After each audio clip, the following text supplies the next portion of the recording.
Welcome to the show. We've got a special guest today, Erika Shorter, who is HR director at a nonprofit. Welcome, Erika. Hi. How you doing? I'm doing great. How are you? I'm all right. Thank you for the invitation. You're welcome. Glad to have you on the program. Well, let's get into our questions here. Um, is there a recent initiative that you feel truly captured the strategic potential of learning and development inside your organization? Yes. I'd have to go with our talent acceleration program for high potential managers.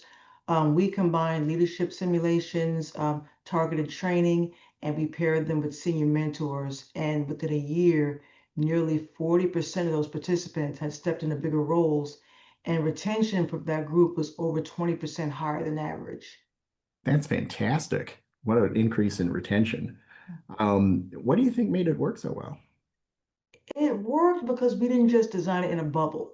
We had input, we brought people in from operations, finance, IT. So the program was like solving real business challenges. We weren't just, ticking training boxes. The fact that we aligned everything it made a big difference. That's great. I always find that real challenges do a lot to help things out. Yeah. Um, one thing that's really important as we consider these programs is the importance of giving people context. Otherwise, Right. they just don't seem to have um, a good frame of reference for Right. these discussions. Exactly. Do you have any quick examples of some of those scenarios or problems? Yes, we did a few. We showed them about, coaching, being able to coach and motivate, their direct reports. We kind of gave them a simulation on even, looking at budgetary items and kind of, figuring out, how to plan your budget for for your team. We gave them simulations on disputes, strategic situations where they had to, kind of figure out how to set their goals and align them with the overall, goals of the organization. I love the goal setting piece. I'm a strategy nerd at heart. And to me, you really can't do leadership without, clear goals. And they could be SMART goals, they could be whatever acronym you want, but people need that grounding. Otherwise, we don't know what we're working towards. Exactly. And Um, I just want to mention measurable goals. I'm sorry, actionable and measurable goals. That's key. mhm. And doing it across the different parts of the value chain is also important because in some organizations IT doesn't necessarily have a seat at the senior leadership table. Yeah. Yeah. It's even less common for learning and development to have that kind of a seat, although HR usually does. Right. Were there any special pieces regarding HR that you found to be helpful? Actually, yes. Learning and development was very helpful because they helped us actually build the program. And it was also our HR leadership team was very helpful because they kind of, put the leadership portions of it and KPIs, and IT was very helpful along with HR because looking at our HRIS system and, developing tools that these high potential managers could possibly use. So it was really collaborative. Yeah, the HRIS is key. Sometimes I've seen in organizations where the HRIS has been kind of a limiting factor because managers just don't know all of the features or how it's been implemented in the Right. organization. And, it can be quite a powerful tool, as you know. Agree. Well, thanks for sharing those pieces about your leadership program. That was really interesting. Thank you. Um, and you mentioned measurement. So, my next question is, how do you measure the impact of learning on business outcomes? Are there metrics that you think are more helpful than others? And do they matter to your executive team? Yes. Well, one of the biggest mistakes companies make is treating learning as something soft and like a nice to have. But actually, in my world, learning has to move the needle on real business results. So I look at things like how fast new hires hit full productivity, how many leaders we're moving up internally, or even the impact training has on things like sales numbers or safety incidents. So, for example, we ran a leadership program that cut the promotion timeline for high potential managers. And just what I mentioned earlier, but this is a deeper dive. It wasn't just a win for HR, it plugged critical talent gaps faster, which made a big difference to our organization. So when I talk to executives, I translate all of that into return on investment. If I can show them that every dollar spent on learning brought back $3 or $4 in measurable value, I know I've got their attention. That's so important when you pair that with retention. Promotion is key. Keep the best talent within your organization and develop them. Otherwise, you should be afraid of what you get if you don't develop Yeah, them well. yeah. Um, any other metrics that come to mind? Just we do lots of metrics, but the key ones I think is really looking at you want to look at your representation. You want to see if you're, covering, different, generations to make sure we have to, the different viewpoints.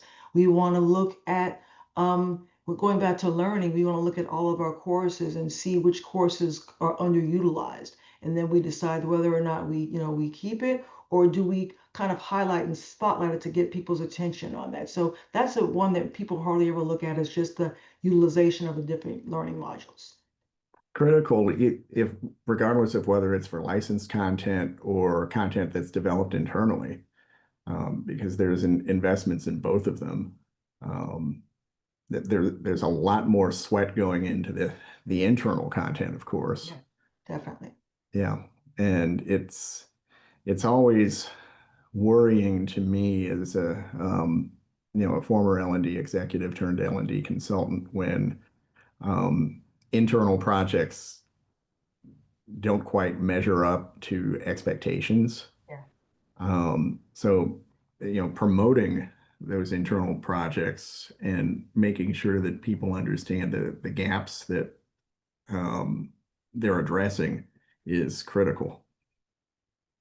agree. Totally agree. Okay. Um, well, we were talking about leadership capabilities a little bit earlier.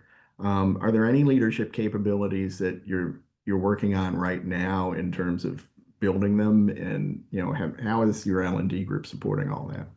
So right now it's all about leaders who can adapt and collaborate across functions and guide teams through change, especially in, a more digital, fast-moving world that we live in right now. We've built programs that mix technical upskilling with things like change management and emotional intelligence because the how of leadership is just as important as the what. So one of my favorite examples is a cross-functional leadership program we launched last year. Not only did it improve collaboration, but our project success rates went up by about 18% within a year. And it wasn't just the content, it was making sure the leaders applied what they learned right away on live projects. So the skills stuck. That's amazing. First off, um, and congratulations for tracking those numbers. Thank you. It's so important. Um, the emotional intelligence piece intrigues me because that often doesn't get considered with project management. Were there specific tools or approaches that your group used to measure and help people with their EQ? Actually, our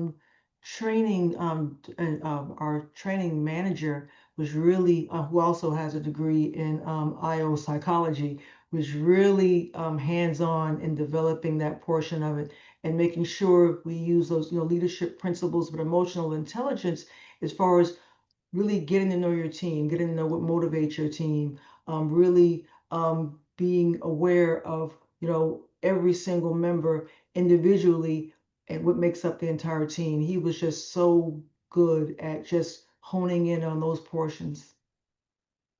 That's really nice.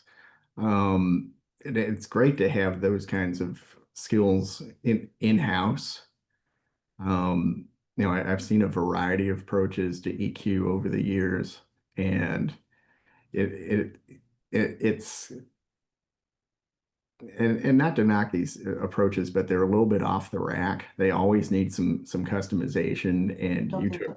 Yeah, you took a reverse approach where it's customized from the get-go, yeah. which is really interesting to me. Um, and going back to my earlier comment about EQ and project management, um, is it a fast-paced environment for developing projects, or are these more of a long-term piece in your organization?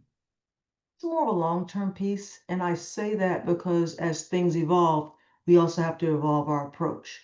And we also don't want it to be like a one and done. We've done this training, we'll move on. It's more of a series that we do. That way we know that we're being a people partner throughout the life cycle of the employee. So, whatever is needed at this point in time, we get it out there, they learn it, they apply it. But as things change, I mean, sometimes things can change within a whim in business, or things or environmental, social changes that are out in the environment that we cannot control, but they also somehow affect what we're doing here, here in the organization. So it's a long and steady process, but like I said, it evolves throughout the employee life cycle. And many nonprofits have been seeing some whirlwind changes in Yes. 2025. And I know more than a few have had to recalibrate wholesale Yeah.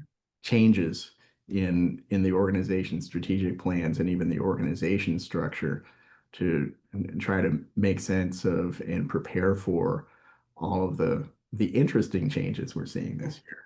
Yes. So your point about being agile is well taken. Thanks for sharing that. Um, what do you think the future looks like in your organization over the next 3 to 5 years? How are things going to change? What do you see happening? I think the future is going to feel a lot more personal, a lot more immediate. We'll be using data, AI to tailor learning to each role, to career goals, and even real-time performance. It's about getting people exactly what they need, exactly when they need it, so they can use it and use it right away. So I would love to see us cut the gap between learning something and applying it in a job by half. So that shift, and then plus creating a culture where curiosity is part of the job description, I think that'll make us a lot more agile, in the future, in the long run. Yeah, curiosity is an interesting piece. With artificial intelligence, there's a newfound interest in curiosity, but at Yeah. the same time, there's this expectation that AI is going to somehow cut costs or affect personnel, sometimes in dire ways, sometimes in ways that actually help managers and staff be more productive. Mhm. Is there any talk in your organization about using AI, or is it already in use? Yes, we're already using it. We use it, for to create our sometimes our structural questions for interviews. We use it just in looking at our, job applications and resumes. Sometimes we use it to kind of give us more insight on data set. Um, I don't think AI will exactly, replace people. I think, it's an enhancement. I think, you still have to, it's like it's quote unquote smarter than the individual, because we still have to know what to ask it and what data to feed it. And sometimes things, it can be helpful because you can give you answers at a quicker pace, but you still have to go back and look at it. You still have to go back and review it to see if this is exactly what I was looking for, or do I need to, kind of adjust the prompt a little bit? Do I need to dig deeper and, ask more questions? So it's great. It's a great tool, but we absolutely still need, the human touch to kind of guide it along. It's only going to be as accurate as the information that we feed it. So Hmm. I think it's great to enhance and to sometimes make processes quicker, but we still need the human touch. Yeah, at best, I see AI as a force multiplier. It's a fantastic tool, Right, like a really good lever to push the organization forward. right. Um, but setting expectations is always crucial, Yeah, definitely. because there's a tendency to overpromise what AI can do, and I think the vendors have a little bit to do with that. Yeah, But certainly the hype is also um, driving those expectations as well. agreed. Um, Anything else besides AI that looks like it's going to change over the next few years? No, like I said, I just think it'd be a very good enhancement. Like you said, it can, cut time, you know, but also what I have seen in other organizations that, people are using AI just even in the interviewing process, meaning that there is no human connection. It's just, you're just speaking to this AI, prompt, and you're either you're typing answers in or you're just speaking to them. But I just think it kind of loses something, kind of loses like the human connection that sometimes, Mhm. you want to present to, a prospective employee. You want to be able to welcome them and kind of give them a little insight into your culture by just having a connection, a conversation. And I think some organizations, in the haste to hurry up and get these done, and they think it's better because you don't have to worry about scheduling issues. But I think it lacks warmth, and I think it lacks giving the prospective employee a glimpse into what your organization is truly like. Mhm. Yeah, AI just can't capture that effectively. You really need people to tell stories Right, and um, give honest, genuine expressions of how they see themselves fitting the right, culture and how the culture benefits the organization.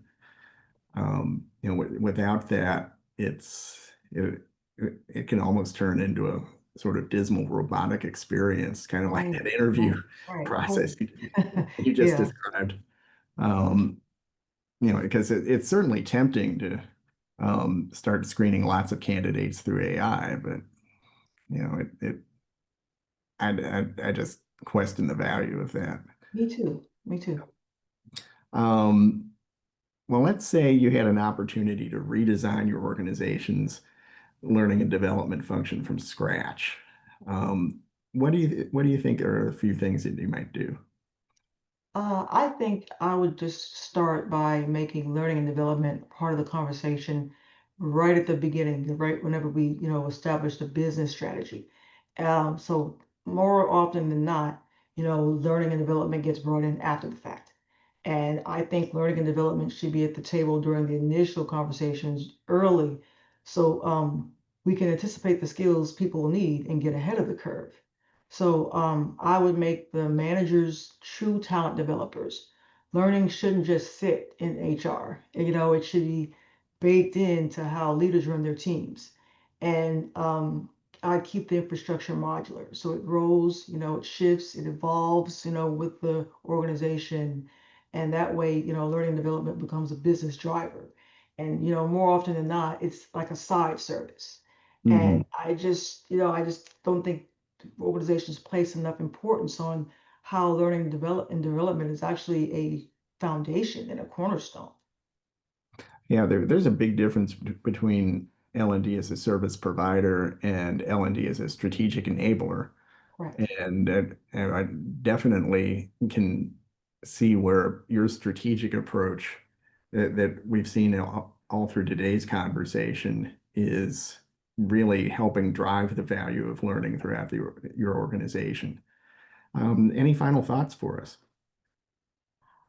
Yes. And just what I was mentioning, learning, and development shouldn't just sit with HR, but I mean, obviously, come to HR if you have any, anything that you want to, that you want to develop. But I also just want to add that, you know, it could be anything from, just coaching them to, performing their current role. It could be talking about, the future and, what they would like to see. It could come with, maybe the role is developed, is evolving and you want to, develop the employee more. But if you wait until you think that there are problems and then you come to learning and development and say, hey, let's try to coach this employee. Of course, we'll do everything we can to assist you. But at that point, I think it's a little late. If you think now you want to get rid of the person and you're this close to doing a performance improvement plan, and now you want HR to kind of quote unquote whip this person into shape. I think it develops it should be approached earlier. It should be approached earlier during the employee life cycle.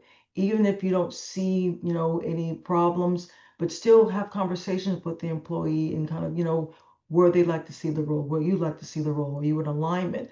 Or there's some more things that you think the employee might need, as the role develops. Come talk to us. Come have an early conversation and we can work together and just kind of see what direction you're trying to go in. I just think it's time to bring learning and development into early conversations at all points of the employee life cycle, not just when you feel a big change coming or you feel like the person might not be the right fit for the role, if that makes sense. That makes a lot of sense. And two things come to mind. One is, deliberately including L&D in the design of what the organization's trying to drive in terms of value.